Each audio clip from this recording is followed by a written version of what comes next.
Imagina no poder mantener la atención por mucho tiempo, distraerse fácilmente con los estímulos alrededor, olvidar las cosas, llegar hasta aquí y no recordar el motivo de haber venido. Muchas veces la desatención se debe simplemente al estrés o al cansancio. Sin embargo, para quien sufre el trastorno de déficit de atención, esto es, entre el 3 y 5% de la población, comportamientos son frecuentes y lo acompañarán por toda su vida. Pero, ¿cómo pueden estos niños, muchas veces considerados distraídos o volados, adaptarse con suceso a un sistema educativo cada vez más exigente?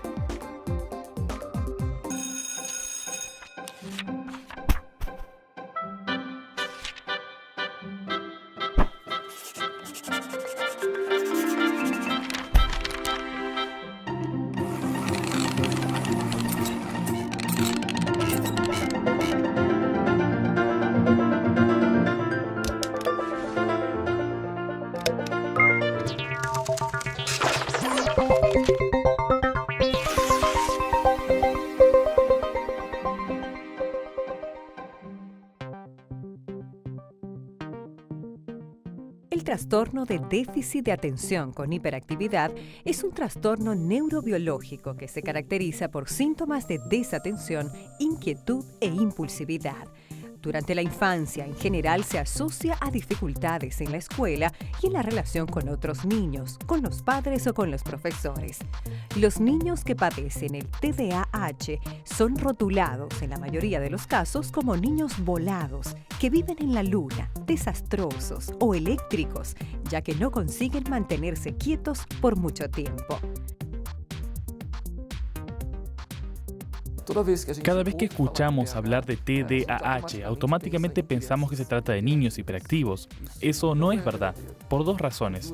La primera es que muchos niños que son hiperactivos pueden no tener TDAH. La hiperactividad puede tener que ver con otros motivos. Lo que es obligatorio en el TDAH no es la hiperactividad, y sí los síntomas de desatención. Entonces, cualquier cosa los distrae. Un ruido, un lápiz que se cae al suelo, un susurro al fondo, un pájaro cantando en la ventana, pasos en el pasillo, en casa el perro que ladra, la bocina de un auto. Cualquier cosa los distrae fácilmente.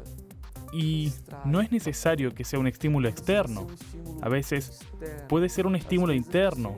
Está esforzándose, intentando prestar atención en clases, mirando al profesor y de repente se acuerda de una cosa que lo lleva para otra cosa y cuando se da cuenta ya no está ahí presente. Entonces vuelve y se perdió un tramo de la clase, una parte de la explicación del profesor, se perdió una frase y aunque continúa intentando escuchar, ya no tiene sentido porque se perdió una parte de la explicación y entonces no consigue seguir prestando atención.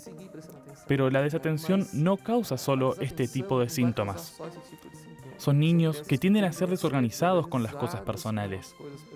Pierden cosas en la escuela, más que los otros niños. Pierden la chaqueta en la escuela, dejan el material escolar en casa. Eso les ocurre más que a los otros niños. Se olvidan las tareas que deben realizar. Y no solo las tareas de la escuela o domésticas, sino que también tareas personales. Entonces, no pierden solo cosas que no les interesan, también pierden cosas que les gustan mucho porque no recuerdan dónde las dejaron. Entonces, dificultades de atención envolverán síntomas en la esfera de la desorganización, pérdida de objetos, dificultad en recordar las obligaciones. Es un cuadro bien amplio y bien complejo el que la desatención provoca en la vida de una persona. Las características de desatención se tienen que manifestar en por lo menos 2 o 3 contextos, o sea, se tiene que ver en la escuela, pero también se tiene que ver en el hogar o en algún otro contexto donde llame la atención esto de que no pueda mantenerse quieto, no pueda focalizar la atención en una tarea, ¿no? Estas características generan un malestar en la persona, ¿sí? Generan un malestar también en el ambiente, entonces estos chicos muchas veces también son víctimas de bullying, ¿sí? o de por ahí de discriminación, ¿no? Se nota entonces también cuestiones de dificultades en la autoestima, Entonces, por eso es tan importante la intervención multimodal, decimos acá, con varios profesionales, digamos, que trabajen en equipo para intervenir en estos casos. Inteligencia y atención son funciones cognitivas separadas e independientes.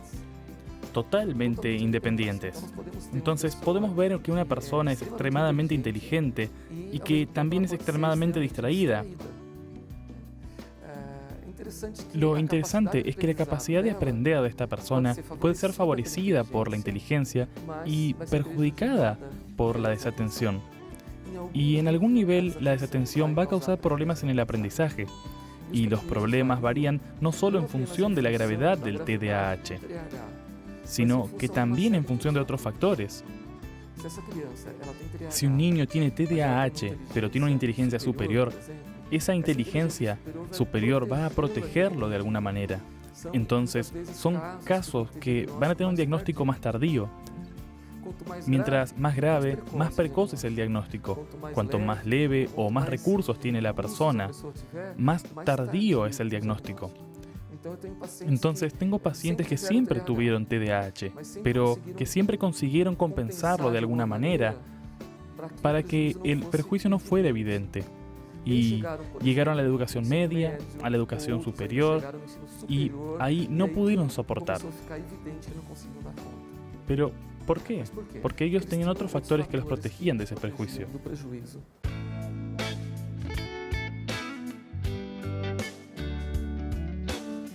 Bueno, yo nunca descubrí que yo tenía hiperactividad o déficit atencional. Más bien siempre me dijeron. Siempre era bueno para hablar, no me callaba nunca. Cuando era chico, mi mamá siempre me decía, Joaquín, cállate, hacía 500.000 cosas a la vez. Yo no me quedaba ningún rato tranquilo y siempre estaba haciendo cosas.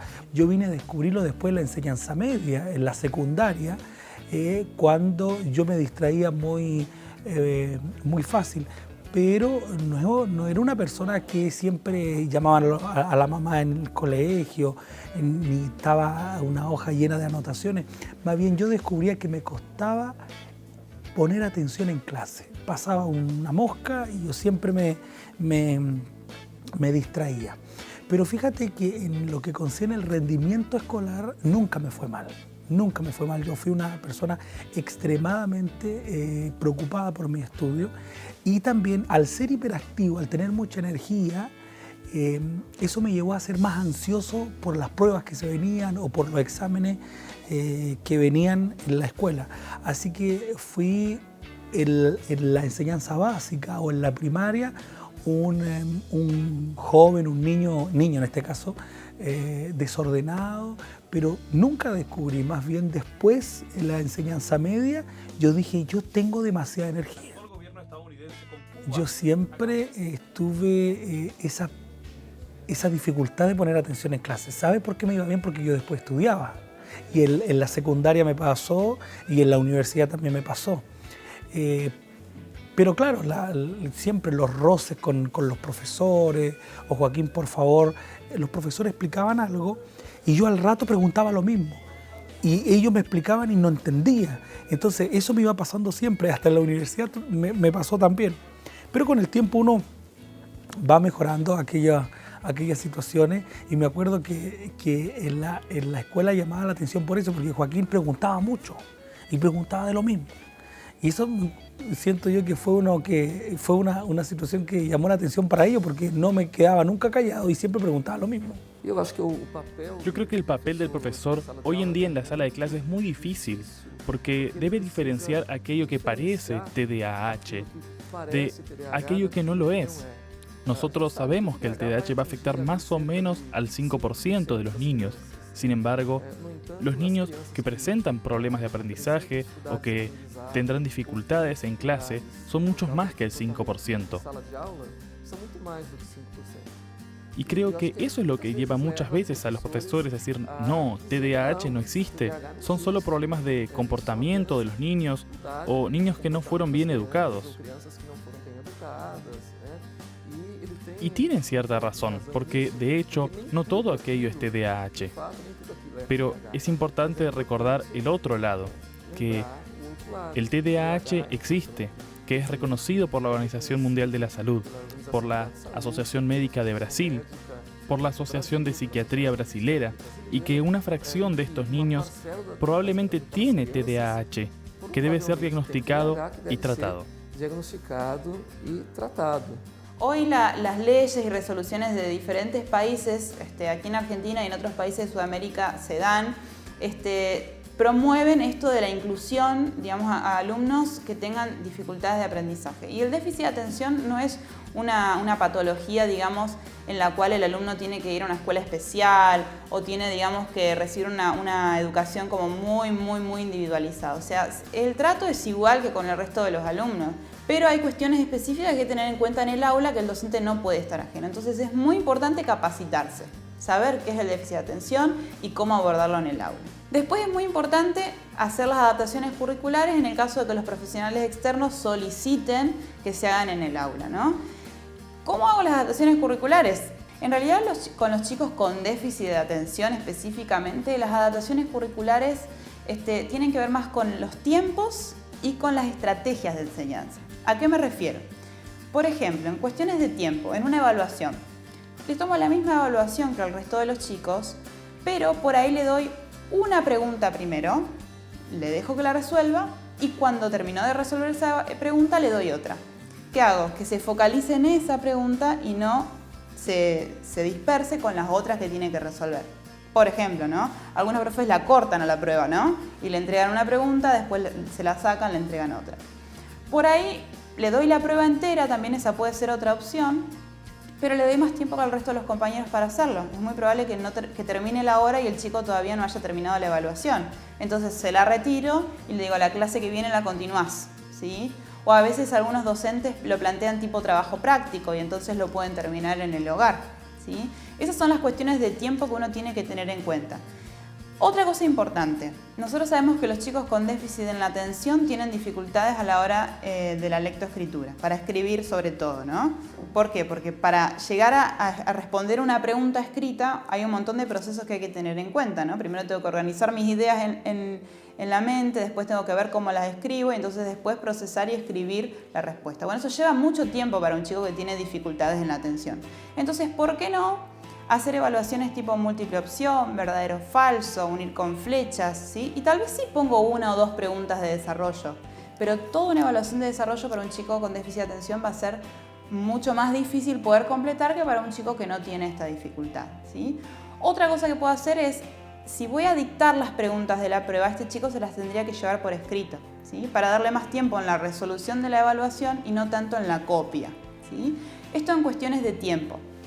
Otro punto también que podemos tener en cuenta, si le tomó una evaluación escrita, no terminó de responder alguna de las preguntas, se la toma oral, ¿sí? Para que entonces pueda completar la evaluación, ¿sí? Acordémonos esto, les va a costar mucho más el tema de la producción escrita.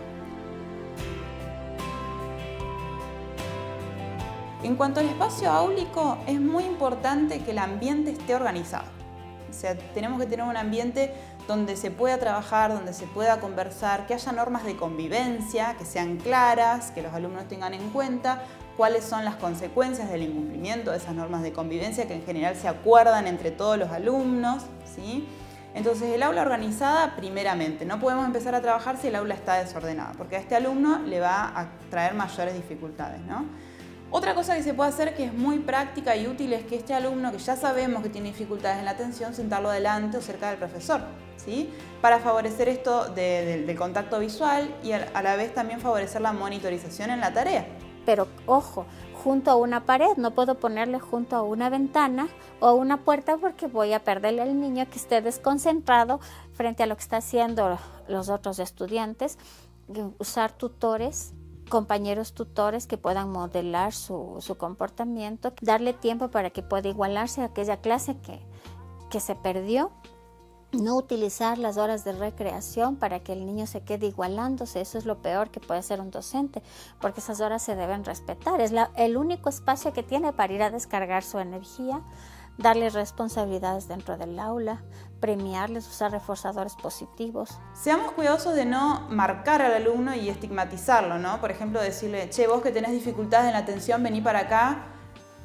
¿no? Porque lo estamos ridiculizando, lo estamos haciendo sentir mal, ¿sí? Pero es muy importante que nosotros le hagamos este seguimiento de cerca. Por otro lado, tengamos en cuenta que estos chicos se agotan mucho más fácil que otros. Entonces, démosle la posibilidad de que se hagan ciertos recreos, ¿sí? Por ahí puede ser en el aula, dejarle que se disperse un poco y después que vuelva con la atención en la tarea. O usarlo como secretario de curso, por ejemplo, pedirle que busque algo de celaduría, que borre el pizarrón, que reparta las fotocopias, ¿no? Pero hay que tomar en cuenta algo. Si yo no tengo buena relación con mis compañeros, que de hecho no lo va a tener porque es el niño que molesta, el niño que pega, el niño que empuja, el niño que no espera, entonces prefiero no darle esa responsabilidad porque voy a generar que pelee con el que está, dame, el profesor dice que me des, el otro niño no, uno acabo, no, y rompen las hojas y se genera un conflicto dentro del aula. Pero sí le puedo motivar todo el tiempo indicándole, mira, hoy te comportaste de manera adecuada, me gusta lo que haces, quiero que al finalizar la hora tú puedas quedarte en tu asiento, cuando quieras levantarte pídeme permiso, utiliza tarjetas, una roja y una azul. Una roja cuando está con un comportamiento no adecuado, levanto la roja, entonces él ya sabe, es mi código de comunicación. El profesor tiene que generar códigos de comunicación con el estudiante y cambiar las estrategias, porque no puedo utilizar esa por un mes, un año o todo el año escolar. Tengo que hacerlo cada semana, cada 15 días, ver qué es lo que me funciona. A veces decirle solamente, ¿sabes qué? Hoy estuviste muy bien, hoy te falló esto. Es sumamente importante establecer contacto visual con él, bajarse al nivel del niño. Esas son estrategias como tips para que el profesor pueda manejar al niño dentro de lo que es el salón de clase. Pero es importante dejar en claro que ninguna de estas estrategias debería reducir el grado de responsabilidad que debería ser estimulado e inculcado en el alumno. Los padres también, al igual que los profesores, los padres deben encontrar un equilibrio, una actuación balanceada en relación a ese niño, donde ellos no lo dejen solo, sino que monitoreen y estimulen el rendimiento y la obligación de ellos, y al mismo tiempo no hacer las cosas por ellos. A la familia, ¿cómo puede ayudar al niño o al adolescente? Primero, entendiendo el caso. Segundo, acudiendo hacia los profesionales expertos en este tema. Tercero, no resistirse al tratamiento que les están dando como opción para mejorar esos niveles de hiperactividad, de impulsividad, de concentración. Es muy importante establecer rutinas que se mantengan en el tiempo, que sean claras y que sean alcanzables por los chicos. Por ejemplo, establecer horarios de sueño, ¿sí? Para acostarse, para levantarse, establecer tareas que el chico tenga que cumplir en la casa, que generen esto de aprender la responsabilidad, el autocuidado, ¿sí? Es importante también que el chico pueda tener un espacio en la casa, por ejemplo, para poder estudiar. Esto es clave. Por ejemplo, un chico con déficit de atención, que lo hagamos estudiar en el comedor de la casa, donde la mamá está limpiando, donde viene el hermanito que llegó de la escuela, donde está la radio prendida. O sea, son todas distractores que hacen que este sujeto no pueda concentrarse para hacer la tarea, por ejemplo, o para, digamos, realizar un trabajo práctico o algo que tenga que entregar para la escuela. Entonces, en casa también cuidamos el tema de la alimentación. O sea, tenemos que evitar alimentos estimulantes, ¿sí? Bebidas gaseosas, que justamente existan en el sistema nervioso. Creo que es importante mencionar que el TDAH no siempre perjudica el desempeño académico en las personas que tienen otros recursos que pueden compensar el desempeño. Se verá reflejado más en la esfera de organización de la vida y del trabajo. O cuando es necesario conciliar diferentes aspectos de la vida, entonces, en muchos casos, la mujer es una buena profesional, pero una vez que se casa y tiene hijos y necesita comenzar a conciliar diferentes ámbitos de la responsabilidad en la vida, comienza a percibir que no puede. Esos ámbitos se le escapan de las manos y comienza a fallar la memoria, la atención y todo. Las dificultades del adulto serán diferentes. Él no necesita estar sentado en un pupitre todo el día. escuchando a alguien hablar al frente, las dificultades aparecen entonces de otra manera. Este adulto tendrá dificultades con la organización, la planificación, con la definición de prioridades. Tendrá dificultades en el proceso de tomar decisiones. Entonces, tendrá dificultades para terminar las tareas que comienza. Puede ser una persona muy inteligente, que tiene buenas ideas, buenos proyectos, que le presenta una idea a su jefe y el jefe lo estimula. Muy bien, buena idea, termínala y preséntamela. Y él nunca consigue terminar hasta el fin. No consigue rematar o se entusiasma antes de terminar con otro proyecto y su interés migra de un proyecto a otro y a veces su escritorio está lleno de proyectos pendientes que se acumulan cuando el adulto tiene TDAH. Y muchas veces él continúa olvidadizo, olvida fechas, compromisos, marca 2 reuniones en el mismo horario, tiene dificultades para usar la agenda, tiende a creer que va a recordar las cosas y simplemente se le pasa. No se puede confiar en su memoria. Yo siempre digo que quien más debería usar agenda es quien menos usa, que es el portador del TDAH. Tiene dificultad para usar la agenda, hacer listas de compras, listas de deberes, y al final se olvida de todo, y la desorganización predomina, permanece, incluso tiene dificultad para sostener la concentración en una conversación con otras personas, y eso lo perjudica. Tiene una dificultad para sacarle secuencia a las cosas, tiene dificultad para realizar una planificación para su vida, dificultad para realizar una planificación para el día, para la semana, para el mes, mucho más para la vida. Entonces, carreras se pueden ver perjudicadas por esto. Algunas personas pueden ser altamente capaces, promisoras, talentosas, con un alto potencial. Todo el mundo los ve y piensa, este individuo tiene un gran potencial.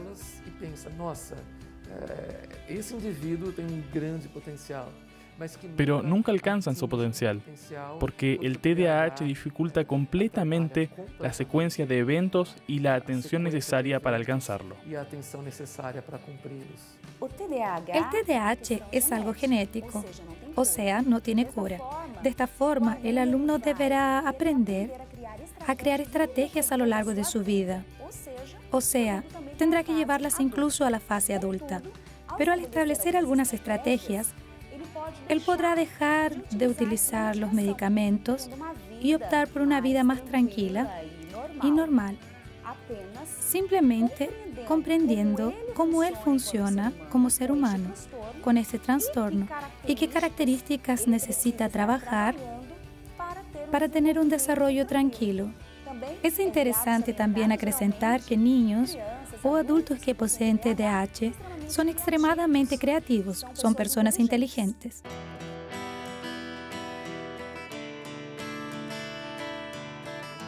Bueno, yo siento que ahora mi vida está tranquila con la hiperactividad, con la ansiedad que tengo, y ahora soy capaz de identificar aquellas emociones que me van a traer una energía más de lo común o me van a traer una distracción en lo que no... una distracción y me saca de lo que realmente estoy haciendo o en la dificultad de concentrarme. Entonces, muchas cosas se me olvidan y lo veo también en otras personas, que tú te paras de tu asiento y vas a hacer algo y se te olvida al minuto que es lo que ibas a hacer. Y a mí me pasa, pero trato de eso, estar consciente de lo que me pasa. Ok, se me está olvidando. ¿Qué pasa? No es como yo cuando era niño o cuando estaba en la enseñanza media, a mí se me olvidaba y se me olvidaba. Y muchas veces era inconsciente de lo que me pasaba. Ahora trato de ser consciente de lo que me pasa. Hoy día me pasan muchas cosas, pero estoy más consciente de la hiperactividad y de la ansiedad que yo tengo.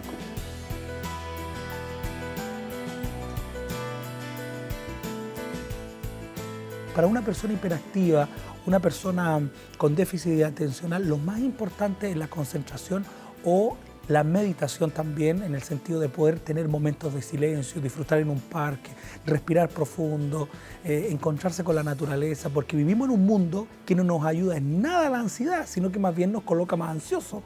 Entonces también hay que tratar de encontrar esos espacios para uno tener tranquilidad y entregarle a nuestro cuerpo, que es una máquina, entregarle también tranquilidad y también a nuestro cerebro. Fíjate que eso me ha ayudado bastante hoy en día.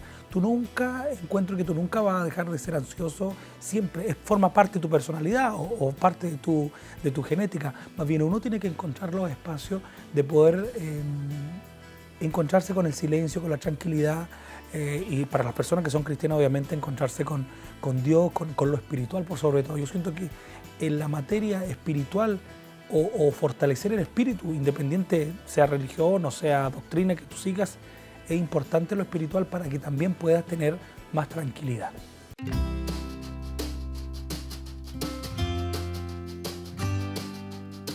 La educación adventista, desde que arrancó con su filosofía, tiene en cuenta estas perspectivas actuales que ahora son tan innovadoras en cuanto a la inclusión escolar, ¿sí? O sea, desde el modelo bíblico nosotros tenemos a Jesús que a la hora de impartir sus enseñanzas adaptaba lo que quería enseñar a las personas, sean como sean, ¿no? Con sus parábolas, con sus historias, digamos, él trataba de adaptarse a las necesidades de cada persona. El docente adventista tiene en cuenta esta perspectiva, tiene en cuenta estos métodos, estas estrategias de enseñanza de Jesús a la hora de poder trabajar con los alumnos con estas características u otras, ¿sí? Siempre teniendo en cuenta que todos somos diferentes, ¿sí? Pero fuimos creados a imagen de Dios con la capacidad de ser perfectibles, mejorables, ¿sí? Y entonces, teniendo en mira esto, el docente comprometido con el alumno y con la educación adventista va a estar totalmente capacitado como para poder acercarse a estos alumnos con dificultades, ¿no? Vuelvo a recordar, docentes tenemos que capacitarnos y buscar información acerca de cómo adaptar nuestros contenidos, nuestra materia, nuestras estrategias a estas características de alumnos con necesidades específicas de aprendizaje, ¿sí? Pero el modelo bíblico realmente nos da una luz desde hace años, así que nosotros debemos seguir con este modelo desde la filosofía de la educación adventista. A pesar de que el TDAH en la infancia en general se asocia con dificultades en la escuela y en relacionamiento con otros niños, padres y profesores, con tratamiento profesional es posible vencer las barreras impuestas por este trastorno y llevar una vida académica perfectamente normal. Y es así que despedimos el programa de hoy. Recuerda que puedes ver este y otros programas en nuestro canal de YouTube. Te esperamos la próxima semana en un nuevo programa de educación.